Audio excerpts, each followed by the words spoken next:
Friends, welcome to all JEE multiverse channel. आज हम path finder के बुक के NLM का बिल्डअप क्वेश्चन 29 करने वाले हैं। तो अगर आपने हमारे चैनल को सब्सक्राइब ना किया हो तो ज़रूर सब्सक्राइब कर ले। आइए इस क्वेश्चन को देखते हैं। ये FF को अभी भूल जाओ, ये मैंने ऐसे ही दिखाया है। सबसे पहले क्वेश्चन को समझते हैं, बाद में मैं बोलता हूँ क्या चल रहा है इस क्वेश्चन में, बाद में हम सॉल्व करते हैं। तो क्या है, ये एक काटापुल्ट है, ठीक है। ये एक काटापुल्ट है, ये जो दिख रहा है आपको, ये अजीब शेप का, वो काटापुल्ट है। और क्या है, ये हमने एक ब्लॉक एम को स्प्रिंग से लगा रखा है और हमें दे रखा है कि जो स्प्रिंग थोड़ा दबा हुआ है और उसकी वजह से स्प्रिंग फोर्स F लग रहा है स्मॉल एम पे। स्मॉल एम मास पे F लग रहा है और ये काटापुल्ट पे भी इधर F लगेगा, क्योंकि ये भी कंप्रेस्ड है तो स्प्रिंग इधर भी F अप्लाई करेगी। ठीक। तो अभी तो ये देखते हैं आगे क्या है। आगे ये बोल रहा है कि हमने ये जो काटापुल्ट का मास है वो स्मॉल एम के कंपैरिजन में बहुत छोटा है, तो इसको स्मॉल एम के सामने निगलेक्ट कर सकते हैं। और एक चीज दे रखी है कि जो small M G weight of gravitational pull of small M is less than very very less than force F, यानी कि स्प्रिंग फोर्स के सामने mgb बहुत छोटा है। तो mg को निगलेक्ट कर देंगे तो कोई भी प्रॉब्लम नहीं है, लेकिन वैसे डायरेक्टली नहीं करना चाहिए, F के सामने करना चाहिए। लेकिन अगर आप करने जाएंगे तो बहुत टाइम जाएगा। आप घर पे देख सकते हैं, अपने आप में नोट्स में आप दिखा सकते हैं, पहले इधर नॉर्मल निकाल के बाद में।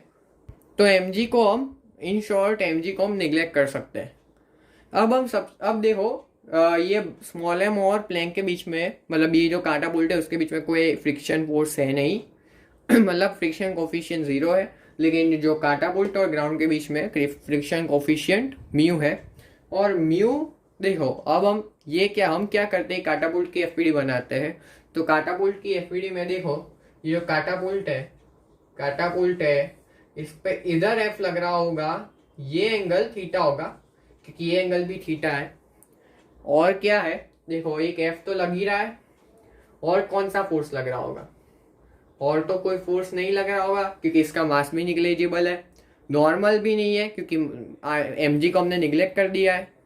तो फिर बस ये फोर्स लग रहा होगा और एक फ्रिक्शन भी लग रहा होगा, ठीक है, एक फ्रिक्शनल फोर्स भी लग रहा होगा। अब ये आगे की तरफ लगेगा क्योंकि F पीछे की तरफ है और इसको स्लिपिंग से रोकने के लिए। तो फ्रिक्शन आगे लग रहा होगा और स्मॉल f, मतलब ये कैपिटल F इधर लग रहा होगा एट एन एंगल थीटा। तो अब हमें क्या पूछा है कि ये स्मॉल एम का मैक्सिमम एक्सेलरेशन क्या होगा। अगर हम ये थीटा गिवन नहीं है, थीटा को हम वेरी कर सकते हैं, ठीक है। तो हमें थीटा को, कोई एक थीटा की ऐसी वैल्यू आएगी जिसपे ये स्मॉल एम का हॉरिजॉन्टल एक्सेलरेशन मैक्सिमम हो जाए।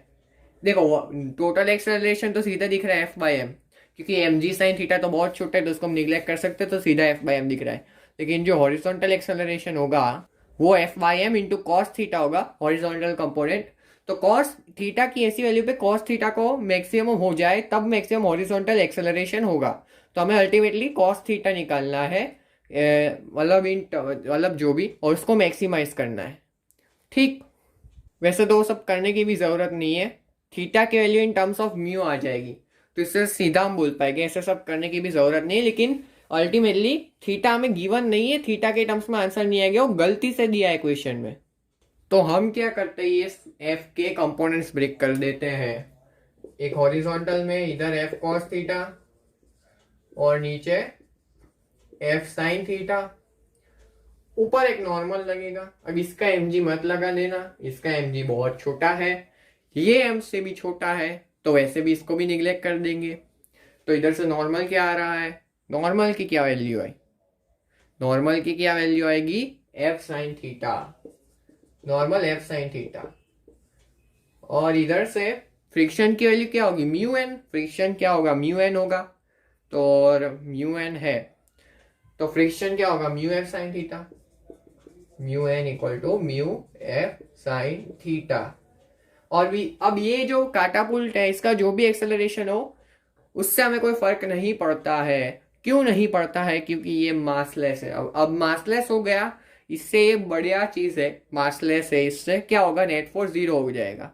इसलिए इसका एक्सेलरेशन जो भी उससे हमें कोई फर्क नहीं पड़ेगा। हम क्या लिख देंगे, इसका नेट फोर्स 0 कर देंगे, हॉरिजॉन्टल वर्टिकल में, वर्टिकल में तो वैसे भी 0 है, हॉरिजॉन्टल में कर देते हैं तो जो ये एफ कॉस थीटा होगा वही ये फ्रिक्शन के बराबर हो जाएगा। जो ये एफ कॉस थीटा है वही फ्रिक्शन के बराबर हो जाएगा। तो अब F cos theta equal to friction की वैल्यू क्या है, म्यू एफ साइन थीटा। तो अगर हम इसको ध्यान से देखें तो हमारे पास क्या आएगा, एफ साइन थीटा, नहीं sorry, F cos theta, horizontal में हम नेट फोर्स जीरो कर दें, वर्टिकल में तो वैसे भी है, तो F cos theta is equal to friction. तो F cos theta equal to mu F sine theta. ठीक है, F cos theta equal to mu F sine theta. इससे हमारे पास म्यू की क्या वैल्यू आती है, म्यू क्या आएगा, कॉट थीटा। अब म्यू कॉट थीटा आ गया। अब हमें क्या निकालना है, कॉस थीटा निकालना है। तब हमें कॉट थीटा की वैल्यू पता है तो हम कॉस थीटा कैसे निकालेंगे, तो ट्रायंगल बना लो, ट्रायंगल बना लेंगे हम ट्रायंगल से बता पाएंगे। बेसिक ट्रिगोनोमेट्री तो आई होप सबको आती होगी, तभी आप पाथ फाइंडर देख रहे हैं। ना आती हो तो पहले वो सब सीखे, बाद में पाथ फाइंडर करिए तो ज़्यादा अच्छा रहेगा, वरना ये थीटा वीटा के टर्म्स में अगर आएगा तो आपको समझने में मुश्किल रहेगी। तो आप पहले वो सब देख लें, वैसे तो सबको पता ही होगा, कोई डाउट नहीं उसमें। तो ये थीटा बोल देते हैं। और ना भी पता हो तो हमारी फिजिक्स का बेसिक मैथ्स वाली प्लेलिस्ट है, उसमें आप जाके हमारे ट्रिगोनोमेट्री का सेक्शन देख सकते हैं। वो अच्छे तरह से तरीके से कवर किया गया है, तो कोई प्रॉब्लम नहीं आएगी। अब ये कॉट थीटा म्यू है, तो ये म्यू क्या कर दो, के म्यू। देखो ये म्यू होगा, टेन थीटा इधर से क्या आएगा हमारे पास, टेन थीटा 1/म्यू आएगा। तो ये 1 मान लो, ये म्यू मान लो। ऐसे कैसे मान ले, 1 और म्यू, देखो क्योंकि टेन थीटा 1/म्यू है, तो ऐसा भी तो हो सकता है यहाँ पे पी हो, ये ट्राइंगल है जिसमें ये थीटा एंगल है, तो इधर से टेन थीटा 1/2 आ रहा है, तो ये पी हो और म्यू पी हो, ये पी हो ये म्यू पी हो, पी कोई कांस्टेंट है तभी तो टेन थीटा 1/म्यू उस केस में भी तो आएगा। उससे कोई फर्क नहीं पड़ेगा क्योंकि पी अल्टीमेटली कैंसिल होने वाला है, तो मैं 1 और म्यू ही ले लेता हूँ। ठीक है, 1 और म्यू ही ले लेते हैं। तो ये क्या आएगा, हाइपोटेनियस म्यू स्क्वायर प्लस 1 का अंडर रूट, पाइथागोरस से निकाल लिया। तो इधर से कॉस थीटा की क्या वैल्यू आएगी, कॉस थीटा की क्या वैल्यू आएगी, बेस अपॉन हाइपोटेनियस। तो कॉस थीटा क्या आएगा, mu upon under root mu square plus 1। Cos theta की ये वैल्यू हमारे पास आ गई है, कॉस थीटा की ये वैल्यू हमारे पास आई है। अब देखो, अब हम क्वेश्चन पे आते हैं। अगर अभी हम क्वेश्चन ही कर रहे हैं, लेकिन अब हमें जो पूछा है ब्लॉक का एक्सेलरेशन, हॉरिजॉन्टल कंपोनेंट, वो निकालते हैं। देखो इसको मिटा देता हूँ। अब ब्लॉक की एफईडी बना है, तो ब्लॉक पे सिर्फ एक फोर्स लग रहा है जो कि है एफ। वैसे उसका ग्रेविटी mg लग रहा होगा, लेकिन एफ इतना ज्यादा है कि हम mg को एफ के सामने निगलेक्ट कर सकते हैं।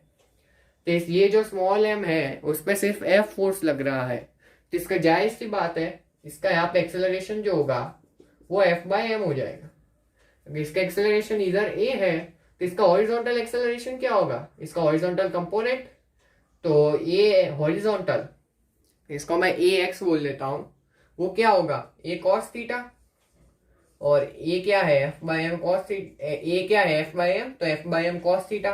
अब हमें पता है cos थीटा की क्या वैल्यू है, mu upon under root mu square plus 1। तो वही cos थीटा की वैल्यू को हम इसमें सब्सटीट्यूट कर देते हैं। तो इधर से हमारे पास क्या आएगा, देखो ax की वैल्यू जो हमारे पास आएगी वो क्या आएगी, देखो ax आएगा वो क्या आएगा, f/m into mu by under root mu square plus 1। तो हमने ब्लॉक के एक्स कंपोनेंट, ब्लॉक के एक्सेलरेशन का हॉरिजॉन्टल कंपोनेंट की वैल्यू निकाल ली है। तो यही इस तरह से हमें इस क्वेश्चन को सॉल्व करना था। बहुत आसान सा क्वेश्चन था, लेकिन कई लोग गलती क्या करते हैं कि ये एफ को भूल जाते हैं और यहाँ का नॉर्मल देख लेते हैं जो कि वो निगलेक्टेड ही है, और इसकी वजह से आंसर मैच नहीं होते, आंसर नहीं आते। तो ये मेन फंडा था, क्या ध्यान रखना है, ये सब बातें क्या तो क्या छोटी दे रखी, कौन सी चीज़ बहुत छोटी है दूसरे का कंपैरिजन में, वो सब भी ध्यान रखना है। और एफपीडी बनाते वक्त भी बहुत ध्यान रखना है, क्योंकि एफपीडी गलत बनाई तो क्वेश्चन गलत हो जाएगा, उसमें कोई प्रॉब्लम नहीं है, मतलब उसमें कोई शक नहीं है, प्रॉब्लम तो क्या होगा, गलत हो गया। तो अगर देखो, अगर आपको ये हमारे सॉल्यूशन में मज़ा आया हो तो हमारे चैनल को ज़रूर सब्सक्राइब कर ले, हमारे वीडियोस को शेयर भी करें, और हमारे वीडियोस को शेयर भी करें, लाइक्स भी दो, हमारे चैनल को ज़रूर सब्सक्राइब कर ले। और आपको अगर कोई थियरी ना आती हो तो और मान लो हमने वो कवर भी की हो तो आप उसको भी देख सकते हैं। Okay, thanks for watching.